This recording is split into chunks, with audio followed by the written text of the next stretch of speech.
certainly a lot of that does boil down to Caitlin Clark and just the job that she's done, Absolutely. not only as a player, but also just really as an ambassador for women's college sports. I think her impact on this just cannot be understated.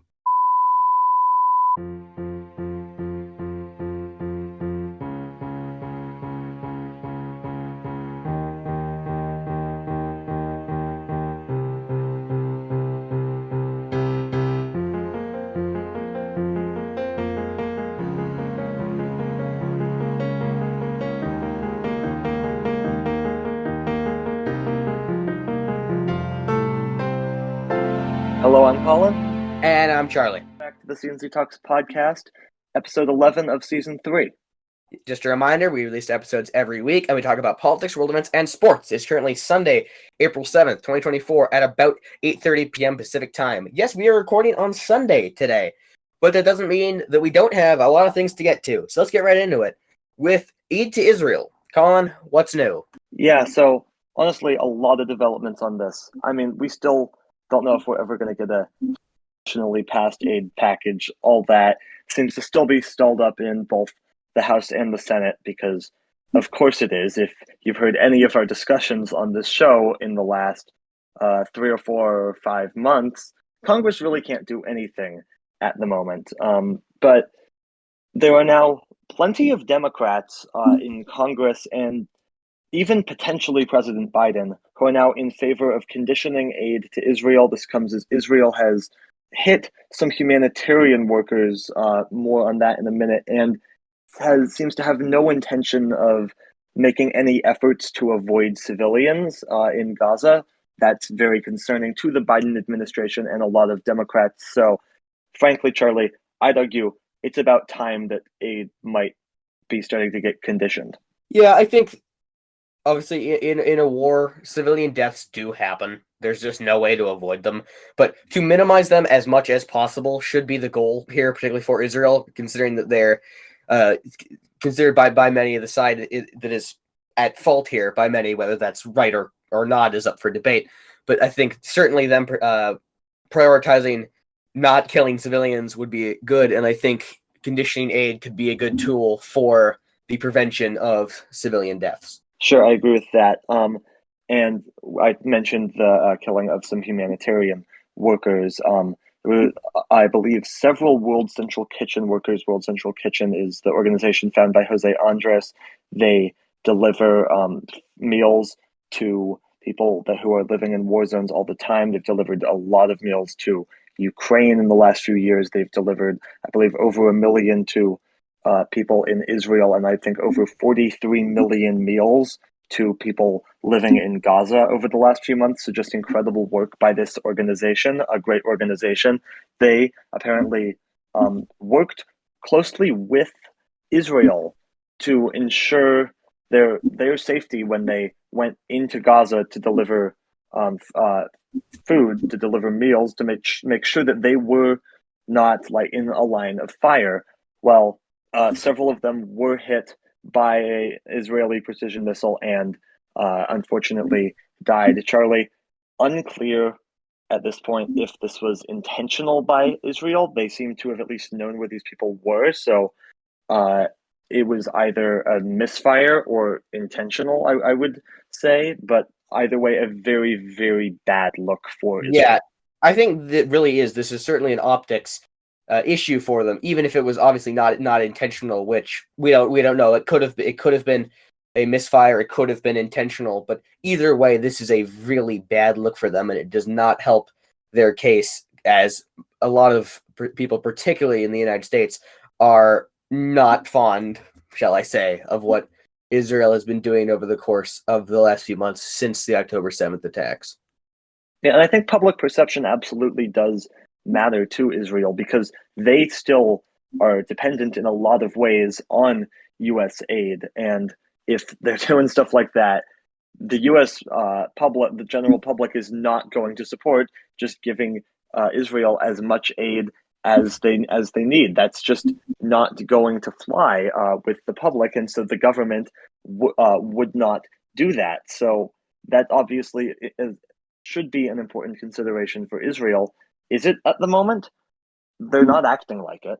What they've essentially said is this sort of thing happens in war. And I guess my only response to that is then maybe you should reconsider your involvement in a war. Like, I get that it's not that simple, and I also get that it's been And Hamas it's that not has a war they rejected started. ceasefire after ceasefire. Correct. It is not a war that Israel started, but it is ultimately their responsibility, given their role in this war, to minimize civilian deaths, especially deaths of humanitarian workers. Yeah, just again, it is a lot of this war is about optics, particularly Yes, on and the. I think that there is definitely a real conflict here, and I don't think that a ceasefire is going to be enough because eventually the whole thing is just going to start up again at some point, right? Hamas has violated so many ceasefires over time. They're currently rejecting one now, so ultimately there needs to be more lasting change, I think, for any ceasefire to have any real effect at stopping future conflicts. But But it does seem that there's efforts for that are a definitely, long way off. yes, absolutely. Because, first of all, to even get that far, you would need there to be a temporary ceasefire And we're in not even exchange that for the close to getting return that of either. hostages. No, we're not even. One of the sides has completely rejected that idea. So there's really no sign that we're anywhere close to the end of this conflict, either this individual conflict or the Or long finding series of a long conflicts. lasting solution. Exactly. All right. Now, moving on to Truth Social, which just became public recently. Trump is in dire need of money.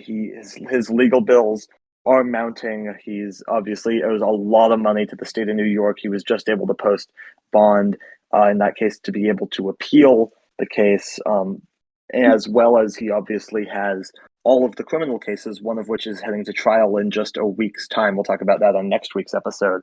But his legal bills are getting very expensive and he needs money. So made Truth Social public as part of Trump Media and Technology Group. The stock was doing okay.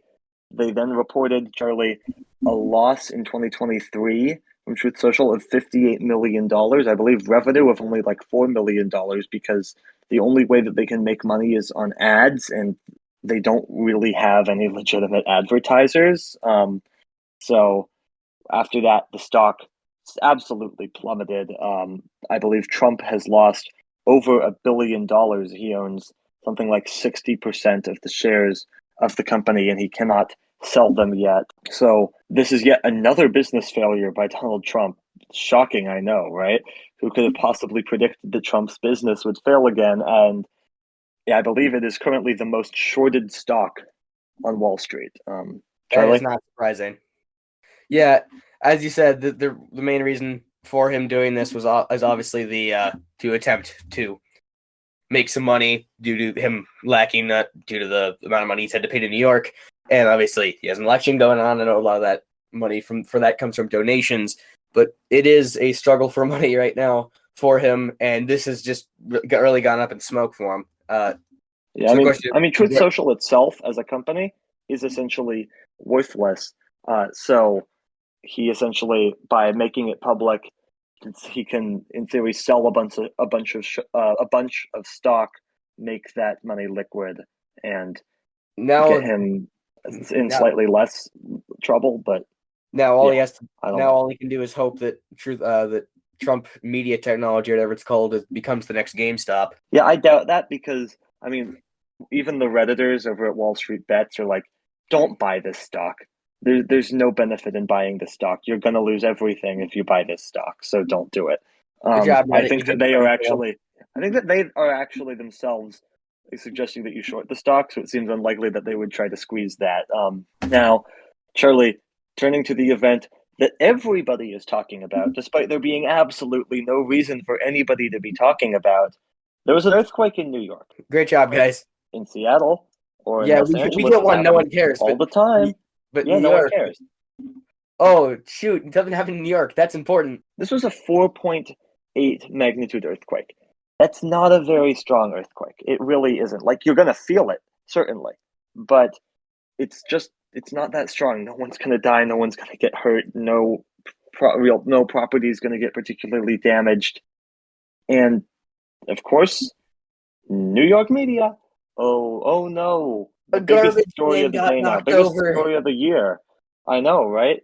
So it's so terrible. And Devastation in New now York. let's write all these articles about earthquakes. What even is an earthquake? How are earthquakes measured? What even is the Richter scale?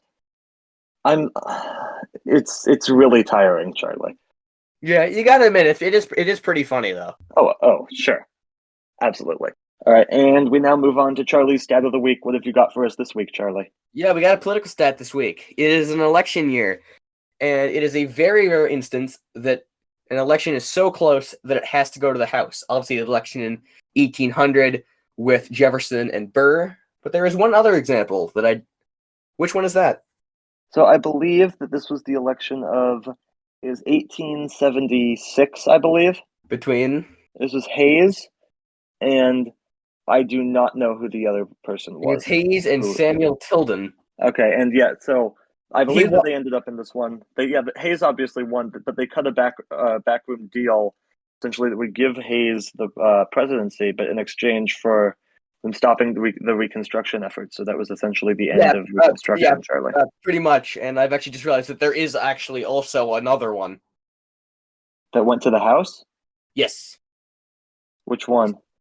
In election of 1824, John Quincy Adams and Andrew Jackson, there were so many candidates running that no one got a majority. It was Adams, Jackson, John C. Calhoun, William H. Crawford, Henry Clay, and Andrew Jackson as well. So all of them, Jackson ended up getting the most, but did not get a majority. And when it went to the House, Adams won as his party was in charge of the House at the time. Okay, well, I'm imagining if that happens for... again I'm imagining if that happens this year, we would not have much of a country left, would we? Yeah, it's such a That is complicated Civil War process. material in about 5 Two seconds. reasons why it's such a complicated process. First, each state's House of Representatives delegation gets one vote. It's not each member of the House, which is a really dumb system to do it by. So Republicans will almost certainly have the majority of state delegations, but it's not the current House, right? It would be the new House of Representatives, the one that had just been sworn in 3 days prior. They Oh, would you're get to right. decide that. But I feel like it would be very unlikely.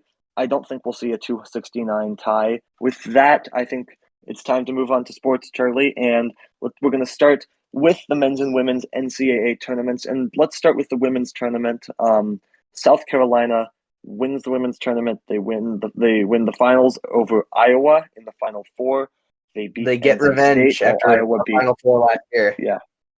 Yeah, Iowa beat UConn in just a phenomenal semifinal. Just great game. Somewhat debated call at the end that was really a really important call. They called, I believe, a moving screen on UConn did not allow them to get the shot that would have given them the lead. Was unable to get that off because of the offensive foul. You think it was the right call? Charlie, I do. I've seen a lot of people saying you can't call it in that moment, but you got to let the game just be played. And I just disagree with that. If there's a foul, it should be called. You shouldn't be officiating the last 2 minutes of a game different than how you would officiate the first 38 minutes of the game. And I want right? yeah. It would be unfair to the other team if you didn't call it. So yeah, I think it was the right call though. I think it was the right call too, but obviously in a situation like that, no matter what call you make, you're gonna make someone mad. I hate that there was a foul there, but there was, and you have to call it. I more than anyone wanted to see UConn at least get the chance to make that shot. And what were your thoughts on the finals? Yeah, Iowa started really, really well. I think they did a great job controlling the tempo of that game. I think that once South Carolina got settled in, they really played the game on their terms the rest of the way. But Caitlin Clark was phenomenal. A great game in her final game of her college career. She'll be heading to the NBA the WNBA next season, expected to be drafted number 1 overall by the Indiana Fever. But I think that South Carolina was just really able to control the game, play the game on their terms. Iowa really, they could not rebound at all. They had to make essentially every shot that they took because they weren't going to get an offensive rebound. And South Carolina had two or three chances most of their times down the floor to get the ball in the hoop. So that puts them just at an immediate disadvantage. So, I mean, credit to South Carolina. Undefeated season, just an incredible season. They were obviously undefeated in last year until they lost to Iowa. They only started this year ranked number 6. I think that most of their starters were not starting for this team last year.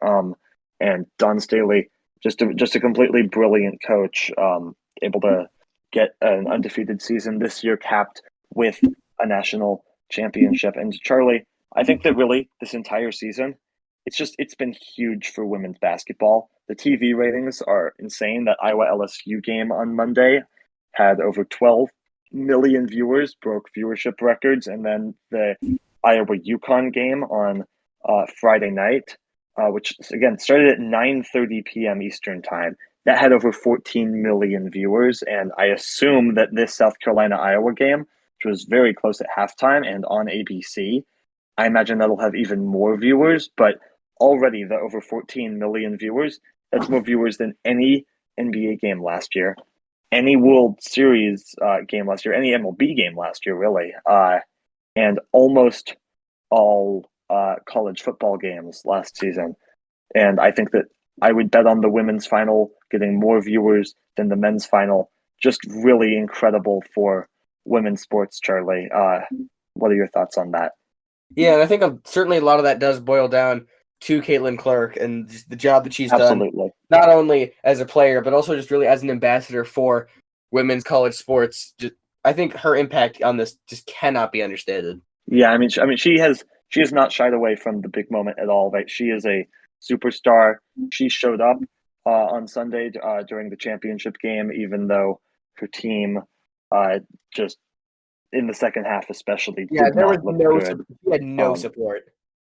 Yeah, she had 18 points in the first quarter. That is really pretty special And in a national championship game. She left it all out on the court.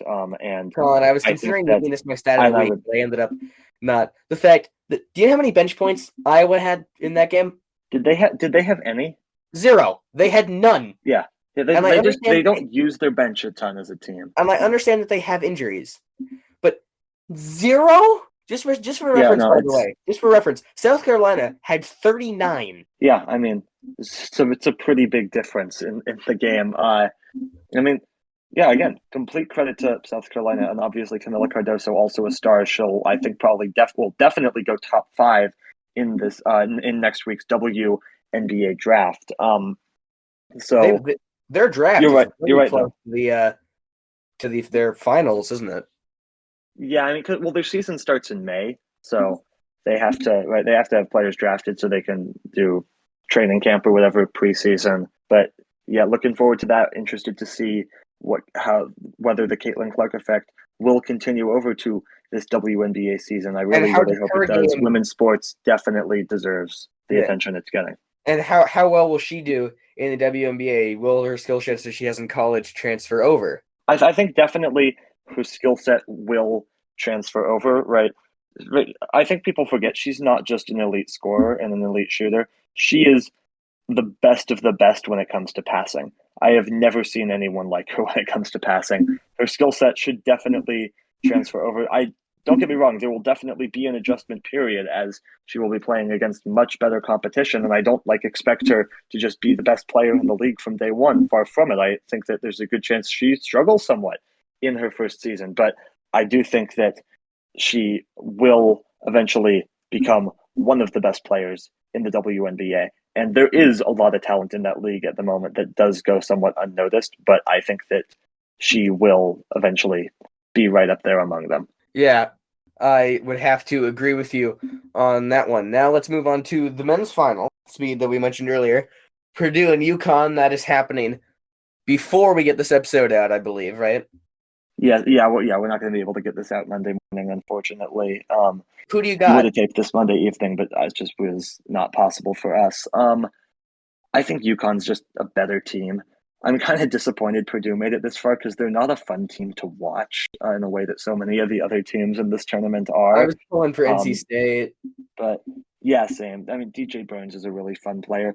Purdue, I think, if Purdue wins this tournament, I think that it's the type of thing that I'll look back on and think like, oh, the signs were all there because I feel like they're definitely built to win. Like they rebound like crazy with Zack Edey. They have a great big man.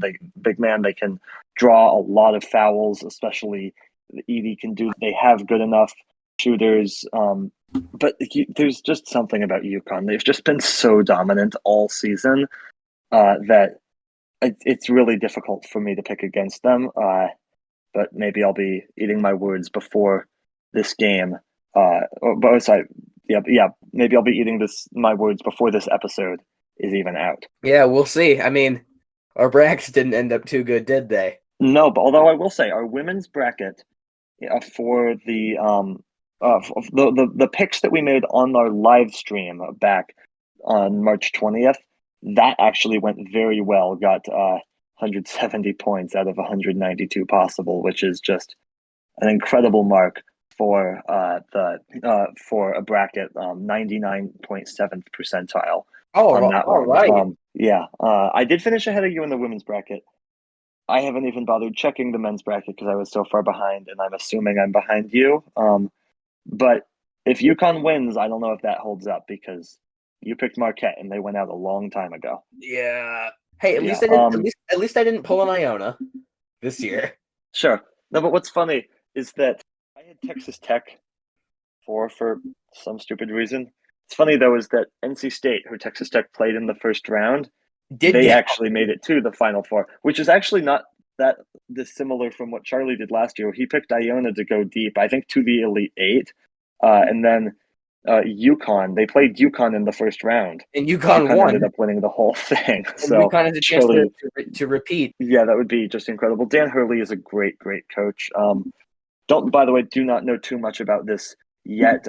Just as we're recording, and we're seeing reports of this coming in. It sounds like John Calipari, the coach from the University of Kentucky, is going to Arkansas, which would just be a massive shift in the sport of college basketball. So Kentucky can make the tournament as a 3 seed and lose to some 14 seed again. Yeah. This is again after Eric Musselman, the Arkansas coach for a long time, left for USC, which is much closer to his home. So definitely a big shift in college basketball with Calipari leaving Kentucky, if that is indeed what happens. Now, let's move on to someone else that's moving, Charlie.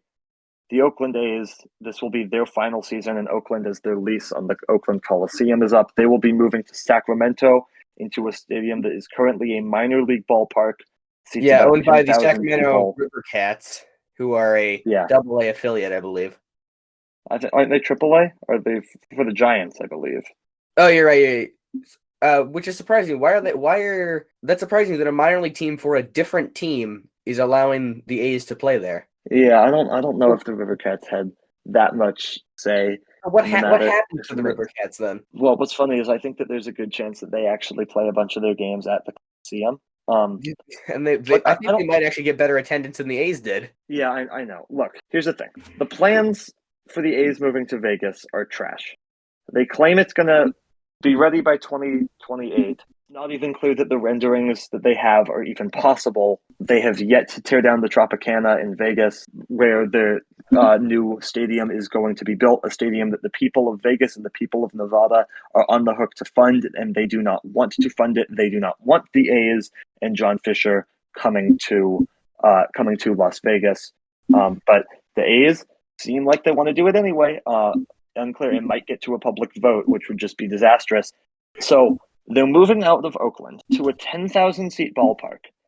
Again, let's remember that Robert Manfred was complaining about how even on their best day last year, the A's were only able to draw less than league average attendance. Well, on their best day for the next 3 years, and that's 3 years if all goes well and they're actually able to get out of Sacramento at the end of those 3 years, they'll be drawing roughly 3 times less people than league average attendance at best. Great job, every guys. single Great game. job. So, yeah, and again, that's if they leave Sacramento, by the way. says that they love this opportunity because it shows that if the league's going to expand, that this is like a viable place for an MLB team.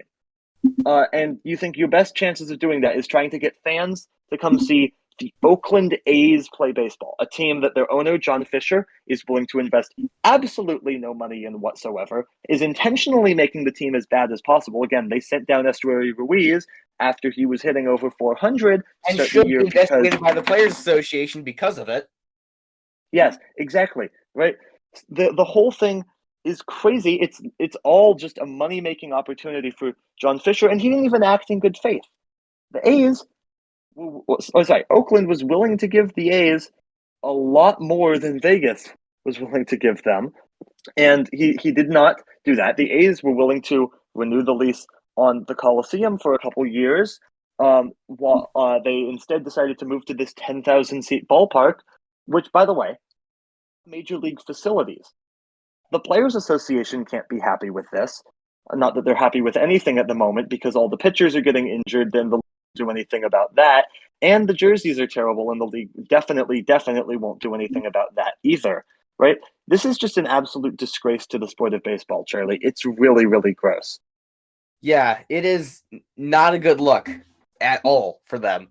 And the Players Association is rightfully is upset about this, and I think the A's need to be investigated for sending down. Sure, but that's only half of what they should be investigated for. They are very deliberately trying to build as bad of a team as possible, and yet Vegas somehow thinks that they're going to build like a juggernaut, that John Fisher is going to be willing to invest in that once they move to Vegas. No, and what happens if they don't? Do the fans protest that by not going to games? Because boy, let me tell you how that worked out for Oakland fans. They lost their team. All of their teams. You cannot tell me that Oakland doesn't have fans, because they have proven in the way that they have very publicly resisted this move out of Oakland. They have proven that they have a great fan base there. But why will they not come to games? I don't know. Maybe because the stadium sucks and the team sucks, and the owner doesn't even care about that. His only focus is moving the team out of Oakland. The owner is happy that the team sucks because he makes more money. Yeah. Oh, and by the way, he said about this ballpark in Sacramento, yeah, it's going to be great to see Aaron Judge hit home runs there. Why Aaron Judge? Why not a player on the A's? Oh yeah, right. He doesn't know any of their names. You made the team as bad as possible, so there's no one on your team that's even capable of hitting a home run. And number two, he doesn't even know anybody on the A's. He can't name any of them. He can't even name their manager. He's the owner. He can't name the manager. What are we doing here, folks? Seriously, how is the league allowing this? It's about the money. They have concerns. The other owners have said that they have concerns. Well, why didn't you do something when you had the chance? You could have vetoed it. You didn't even make them pay the relocation fee. You waived that because you were so excited to get out of Oakland, and you just trusted John Fisher, who, by the way, if he is to be believed, is an incompetent businessman because he's claiming that the A's are losing something like $40 million a year. Well, the amount of money that comes into that franchise and how low of a payroll they run, they really shouldn't be losing $40 million a year. So if he's to be believed on that number, he is completely incompetent.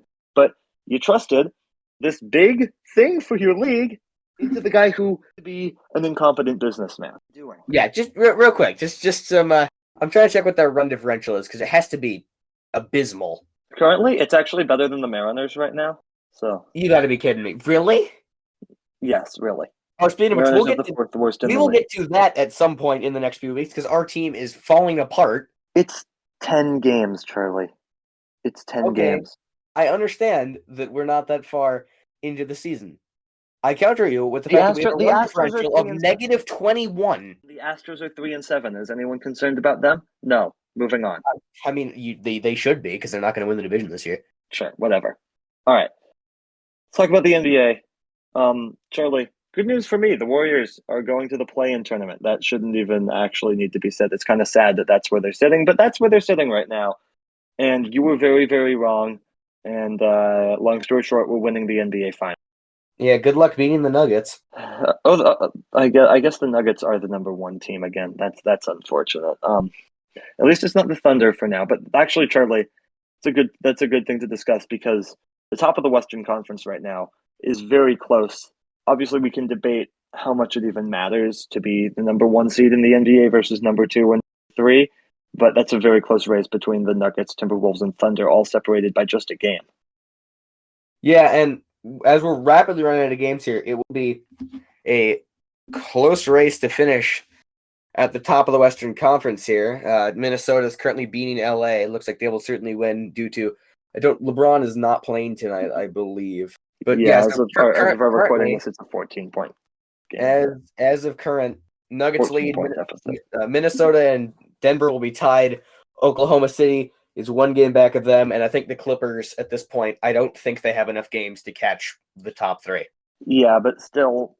And then the other thing, pretty good position. A Clippers Mavericks series would be great in the first round. I think I would definitely watch that series. We have pretty much a logjam between seeds 6 and 9. The Phoenix Suns, Pelicans, Kings, and Lakers all within a game of each other. What I would give to see the Phoenix Suns drop into the play-in. Please let that happen. I'm actually. No, it is. It's very. Yeah, this is gonna be close. Out east, it's actually kind of the same with seeds 3 through 6, 3 through 7. Really, the Magic, the Knicks, and the Cavs within a half game of each other. Pacers only a game back, and Philly's only a game back of them. And after that, Miami's only half game back of them, and Chicago and Atlanta, which I don't know why they're still even in the plan. I think if you're going to be in the plan, you have to be above 500. That's my thought. If you're not above 500, then that gets really messy as to how you do that. In your game, you automatically are eliminated. Then I think that's how it should work. That gets really messy, though. Or just get rid of the plan. I don't like the plan. Yeah, I definitely agree with that because it's made the regular season matter even less. The regular season at this point, and it's been this way for a few years now, it's just a punchline. And frankly, so are the playoffs because they take like 2.5 months. The NBA has some work to do to figure stuff out, how to make their product actually watchable. But Boston, they're 15 games up in the East. They have 62 wins. Can anybody beat them in a 7-game series, Charlie? Colin, there's one small problem. Yeah. The Heat are currently the 8th seed. That is true. That is true. But it's going to happen again, isn't it? Well, but here's my thought, right? The Heat are, I think, always kind of just going to be mid in the regular season, but Jimmy Butler knows how to turn it on come playoff time. Is there enough around him? I don't know. I will say I think Boston is going to make the NBA Finals. I just don't think anyone in the East can challenge them, and definitely not the Bucks because Doc Rivers. But the one chance I think of the Celtics being eliminated, of them not winning the NBA Finals, I think that there is exactly one team in the NBA that can beat them in a 7-game series, and that is the Denver Nuggets. That is the only team I think they can win 4 of 7 from them. Will they even meet? I don't know. The Nuggets have a tough path to get to the finals too. What are your thoughts? Yeah, I gotta say though. I mean, looking at this, look at the playoff, just in general. I think I agree with your Boston, but I gotta say, I mean, I think if the playoffs hold where they are, Orlando getting a 3 seed, they'd face Indiana. That is incredibly impressive. We have a rematch between the Knicks and the Cavaliers. And Colin, I just realized something. Yeah. We're gonna have a series anomaly because we have a problem. We have Doc Rivers playing Joel Embiid in round 1. I mean, well, the 76ers could lose. The 76ers could lose in the play-in. But Colin, the problem is they can't. If they play each other, how are they both going to choke a 3-1 lead at the same time? That is true. I don't know if they do play each other. I honestly 2 through 8 could really flip. Like it is, I think, technically possible. It won't happen, but it's still possible that the Miami Heat are the 2 seed and the Bucks are the 8 seed. It's not going to happen. But it's not. There's lots of ways. Yeah, regular season ends on Friday. Sunday, I think. The plan starts on Sunday, I believe. Okay. So my one thing is though, there's one series in the East that I don't know if it'll happen, but I really, really want it to. If the standings hold right now, it will. It would be the Pacers and the Magic. That I think could be a really just fun series to watch. Yeah, I mean, it feels like a series, but just between two teams that are kind of just up and coming. Yeah, and the Magic are one game out of getting the 2 seed. Milwaukee's on a little bit of a backslide. Yeah, they've lost now 4 in a row. Yeah. Just one more thing I wanted to comment on is something that I think is interesting, and that is that the top half of both conferences are quite top heavy, and then you got teams that are really there's this group of teams in there that I don't know where they're gonna go in the next few years. Teams like Utah, teams like Memphis, like Brooklyn, like Toronto. What are they? What are they doing? They're not Well, I good think enough. Memphis will be better next year with John Morant back, unless he Well, gets suspended again. But which given him, will he they be probably will. will they be better though? Right, they're 27-51. Can John Morant make the difference in, say, could they win 15 more games just because John Morant's there? If so, then that's at least a playoff team. I don't know. The Jazz, I don't even know what the Jazz are planning to do. They confuse me. The Rockets, I think, up and coming, definitely. The Trailblazers are just, they have no plan at the moment. I want to add, by the way, And I was looking Spurs, around.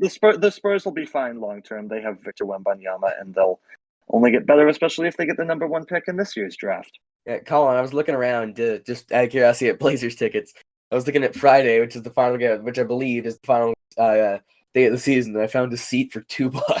Yeah, it's bad. In the Portland, West though. I have a Sorry. solution for you. I have a solution for you to fix your the problem of you don't have a fan base.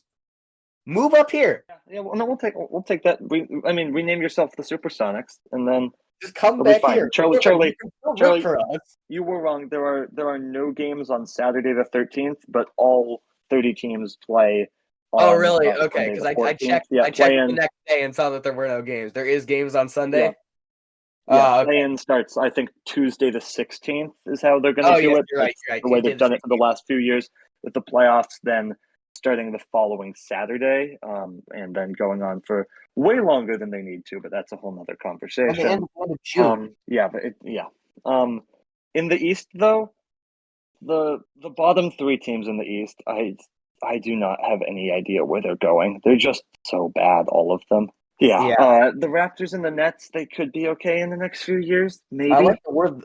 At least, The Bulls and the my Hawks, team I have top no 3 clue of what that the bad plans group. are. Yeah, and I have no clue what the plans are for the Bulls and the Hawks. Well, the Bulls need the trade DeMar DeRozan. Yeah, and the Hawks, do they Need need to to trade trade Trae Trae Young. Young? I You do. kind of think that they do. I think that this proves, by the way, that they should have taken Luka Doncic over Trae Young. Yeah, I mean, here's the thing: it's really, really hard to trade the face of your franchise, but sometimes it's the thing you have to do because it's whatever they're trying, it's not working in Atlanta. As most things don't. Let's talk real briefly about the NHL as this season is winding down as well. Our Kraken are eliminated, Charlie, but By a long way. The Vegas Golden Knights are probably or possibly at least going to miss the playoffs. It is possible. They hold the second. They do hold the second spot. St. Louis is 5 points back. They can make that up. I don't know how many games are left, but it is going to be a close battle. Kraken are indeed out, but I'm just noticing Vegas has played 2 fewer games than St. Louis, so I think that they're in. I really like the Dallas Stars. What I've seen of them recently. Boston, I think it's going to be either Boston or New York that's going to get the President's Trophy, but I don't know if either of them will make the Stanley Cup. I like a lot of teams in the East this year. Not the Maple Leafs. Never the Maple Leafs. I just want to note this real quick. We've got there will be a few Canadian teams in the playoffs. Toronto, they'll make the playoffs. Winnipeg will make the playoffs. So will Vancouver and Edmonton. But none of them are winning the Stanley Cup because a Canadian team never wins the Stanley Cup, and that's not changing this year. I think Vancouver's the best shot of any of them to go to the Stanley Cup Finals, just because I think the East right now is definitely stronger than the West. But I think Vancouver is a very flawed team from what I've seen of them this year. Yeah, Vancouver has really come out of nowhere. They were awful the last couple seasons. Yeah, new head coach. I believe they got middle of last year. Definitely can change some things. All right, shall we get to Formula One? The Japanese Grand Prix. If you want to bore us all to death, sure. Japanese Grand Prix moved ahead to April this year from its previous date later in the season. It has switched places with Azerbaijan. Verstappen on pole, he would lead the whole race and he would win. However, on lap 1, incident between Alex Albon and Daniel Ricciardo. 2 interesting storylines with that. 1, Daniel Ricciardo has not done well. Do they replace him with Liam Lawson to try to get those results? We'll see. It is possible. Now with Williams, they might genuinely be out of chassis.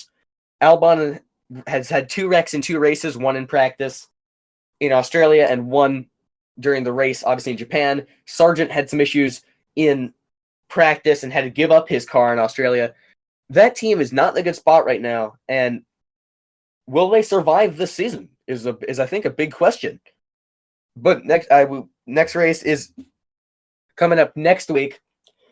F1 returns to Shanghai for the first time since 2019. All right, and before we go, we'll talk about some European soccer.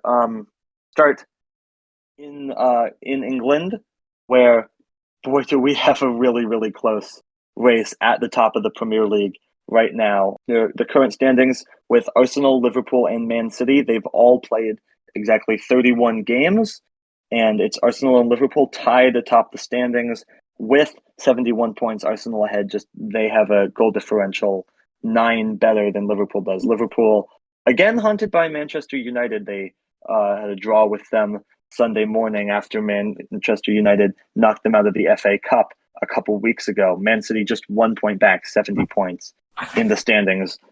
I do not believe any of these teams play each other the rest of the way in Premier League play. But this is a real good race, which Charlie is definitely making up for the lack of good races in essentially every other European soccer league. Real Madrid is up 8 points in La Liga, perhaps unsurprisingly. In the Bundesliga, actually somewhat surprising, it's not going to be Bayern Munich this year. They're down 16 points to Bayer Leverkusen. And in Serie A, it'll be Inter Milan. They're up 11 points on AC Milan. And in France, no surprise again, PSG up 10 points in the standings. So not a particularly exciting year in Europe, except for in the Premier League. Champions League also, I believe, now into the later stages. Get you an update on that one soon, Charlie. Anything else you want to mention in soccer? No, not in soccer, but I did want to mention for any of we will cover the brand new UFL next week. I don't think we will be covering the UFL. I don't think yes, we're ever going to be covering the UFL. I don't think we are. We may as well. I don't think the UFL is worth covering. Conversation for a different time. All right. That's going to do it for this episode of C&C Talks. Episodes every single week. So they will be available anywhere you listen to your podcasts. So subscribe. And our website, cctalks.com, has everything you need to know about the show. Call us with your questions at 360-389-2630. And that's 360-389-2630. And follow us on Twitter at CC Talks Podcast. Follow Charlie at CC Talks Charlie. And join our Discord server at cctalks.com/Discord. All of this information and more is in the description below. But for now, for our producer Morris and our production designer Zack, I'm Colin. I'm Charlie. And from all of us at C&C Talks, we'll see you next week.